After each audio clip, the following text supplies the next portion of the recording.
Hi, my name is Sammy Mason. I'm an anthropology master's student with a concentration in international development. This fall will be my third semester at GWU. I completed my undergrad at Flagler College, where I majored in history and international studies. I've always been very interested in learning about Southeast Asia. I've conducted my own research on the Hmong, the Rohingya, and the Filipino diaspora, but I never had the opportunity to take a course on Southeast Asia, so I'm very excited to be in this class.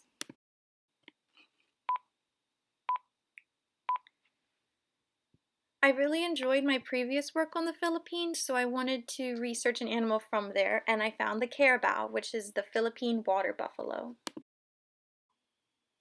A bit of background on the carabao: it is a subspecies of the water buffalo. There are two main types of water buffalo, the swamp buffalo and the river buffalo. The carabao is a river buffalo. The term carabao is a Filipino word for water buffalo, and its similarity to the word caribou is just by coincidence. Records indicate that the animal was also referred to as no wang and ano wang. It is believed that the carabao is related to the Malay word carabao. Carabao weigh between 600 and 1,200 pounds. They can be as tall as 4.5 feet and have an average lifespan of 20 years. They are also herbivores as they graze in fields and eat aquatic plants. So, swamp buffalo originated in Southeast Asia and East China. They were domesticated about 4,000 years ago, after which their population began to spread throughout the mainland of Southeast Asia and eventually to the surrounding islands. It was first thought that the carabao arrived in the Philippines from China or Mexico in the 16th century. However, recent archaeological evidence from a coastal site in northern Luzon, Philippines, found bones similar to that of the carabao today. These bones were found in middens dating to at least 500 BCE. Archaeologists are unsure of when exactly the carabao were used for agriculture in the Philippine archipelago. However, bone markings from these carabao indicate they were used for meat, bone marrow, and material goods. The carabao are widely distributed across the Philippines as well as Guam. As of 2003, there are about 3.2 million carabao in the Philippines. They are primarily owned by farmers. Carabao are found in hot, humid climates. They also need access to abundant water sources to cope with the heat and humidity. However, they have developed several behavioral and physical adaptations to cope with the climate in the Philippines. First, in order to cool off from the heat, they are known to submerge their body in swamps. Their horns are designed to wallow or dig holes large enough so they can lay down and have the majority of their body underwater. Their extremely long necks also assist in keeping the majority of their body underwater, as they only have their head above the water to breathe. This is seen in the bottom picture. They also acquire layers of mud to protect themselves from insects and overheating. This is seen in the top picture. Carabao are also known to thrive during flood seasons as they can graze the floodwaters for plants. This also helps farmers as some aquatic plants that the flood brings are harmful to their fields. However, the carabao will eat those plants. There are several uses for the carabao. Before domestication, carabao were primarily hunted for their meat, bone marrow, and also for their use for material goods. Since their hides are more hardened than that of cattle, carabao hides could be used for pre-colonial armor. Their hides could be used as a breastplate on armors. Records from early Spanish explorers as well as early 20th century American military men noted their use of hides in their armor.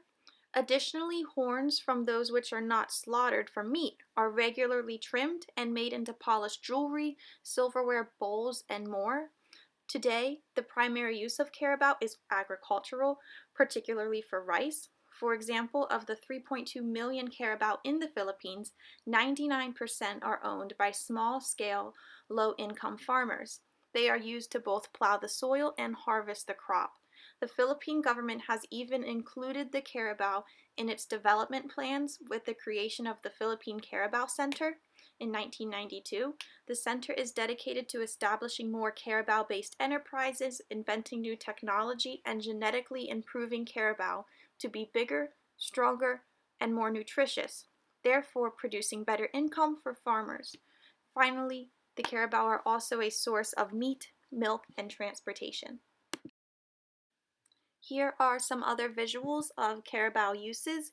This is a bone necklace followed by an armor with breastplates made from the hides of carabao, and an example of using a carabao for transportation purposes. The carabao is regarded as highly symbolic of the Filipino people by exhibiting their strength, industrialism, and work ethic. For example, Boy Scouts in the Philippines wear a carved wooden carabao head choker as a symbol of their own strength and hard work. It is also considered the unofficial national animal of the Philippines. Finally, the carabao represents distinct aspects of Philippine cultural life. There are two festivals for the carabao. First, the Pulian Festival and the Carabao Racing Festival. At the Pulian Festival, it's held each year in May to pay tribute to the carabao and their importance to farmers. Farmers showcase their carabao, take them to church to receive blessings, compete in races, and allow festival guests to paint on the animals.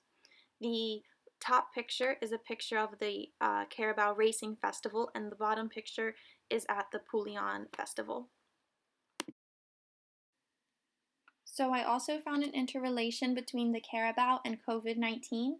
The Philippine Carabao Center has initiated the distribution of carabao milk to frontline workers, senior citizens, pregnant women, and children to boost their immune systems. Carabao milk, or also buffalo's milk in general, is higher in protein, fats, carbohydrates, energy, and calcium than that of cow milk and goat's milk. Therefore, they're trying to distribute more carabao milk to immune-compromised people, senior citizens, frontline workers, in order to boost their immune systems against the pandemic. Also, there's reports of farmers offering COVID relief workers free rides on Carabao to deliver essential goods and services. This is able to offset the burden of travel restrictions due to COVID-19. There's less vehicles on the road, as well as traveling down roads that are less accessible by vehicles.